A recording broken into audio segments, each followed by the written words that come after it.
I have little hesitation now in saying this alarm was a false one. When I next arrived in Clarence, it was just as sound asleep and its streets as weed-grown as ever, although the cafe was open. My idea is that the sleepiness of the place infected the cafe and took all the go out of it. But again, it may have been that the inhabitants were too well guarded against its evil influence, for there are on the island 52 white laymen and 54 priests to take charge of them,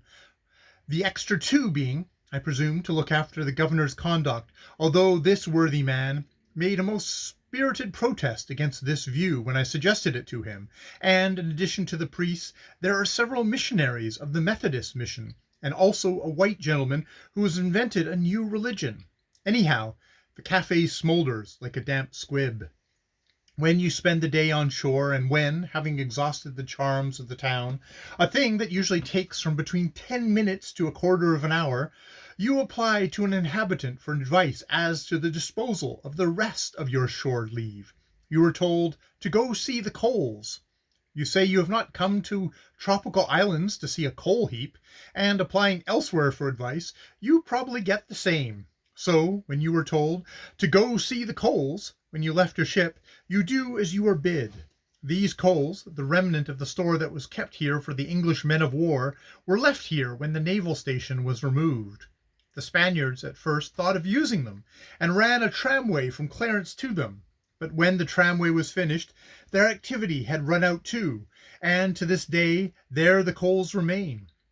Now and again someone has the idea that they are quite good and can be used for a steamer, and some people who have tried them say they are all right, and others say they are all wrong. And so the end of it will be some few thousand years hence, there will be a serious quarrel among geologists on the strange pocket of coal on Fernando Po, and they will run up the continents and raise and lower oceans to explain them, and they will doubtless get more excitement and pleasure out of them than you can nowadays.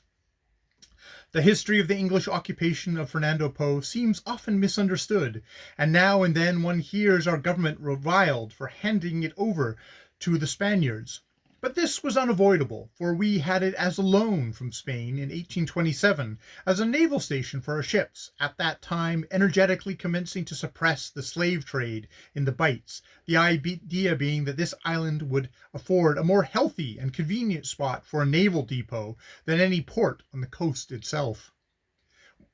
More convenient Fernando Po certainly was, but not more healthy, and ever since 1827 it has been accumulating for itself an evil reputation for unhealthiness, which is only languishing just at present because there is an interval between its epidemics, fever in Fernando Po, even more than on the mainland, having periodic outbursts of a more serious type than the normal, intermittent and remittent of the coast. Moreover, Fernando Po shares with Senegal the undoubted yet doubtful honor of having had regular yellow-free fever. In 1862 and in 1866 this disease was imported by a ship that had come from Havana. Since then it has not appeared in the definite South American form, and therefore does not seem to have attained the foothold it has in Senegal,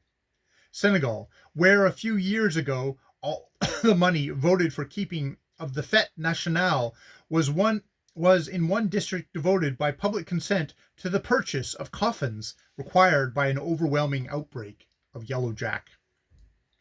In 1858, the Spanish government, thinking presumably that the slave trade was suppressed enough, or at any rate to a sufficiently inconvenient extent, reclaimed Fernando Po, to the horror of the Baptist missionaries who had settled in Clarence, apparently under the erroneous idea that the island had been definitely taken over by the English.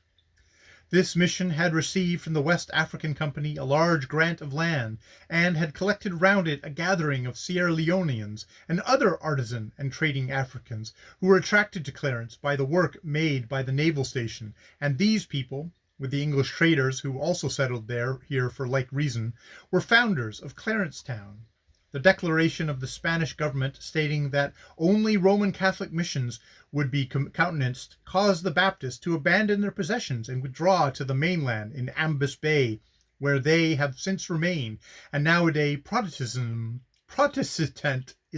is represented by a Methodist mission, which has a sub-branch on the mainland on the Akawekfi River and one in Quaiibo. The Spaniards, on resuming possession of the island, had one of their attacks of activity regarding it, and sent out with Don Carlos Canchon,